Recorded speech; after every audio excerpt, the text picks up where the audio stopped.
Well, one thing I do is I have a notes app and or in Trello, I'll pull that up. Anytime I have an idea like that or I shoot a video, I'll just put it in my note.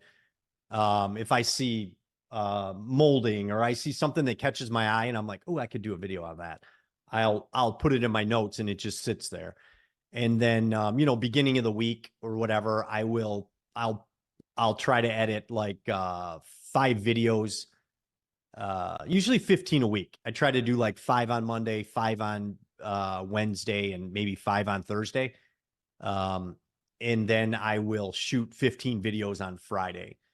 Um, so really editing them and thinking, I'm always thinking of the videos, but kind of putting my mind to it and just putting some words to paper. That takes a little bit longer. But shooting the videos, it takes about an hour to shoot 15, maybe an hour and 20 minutes.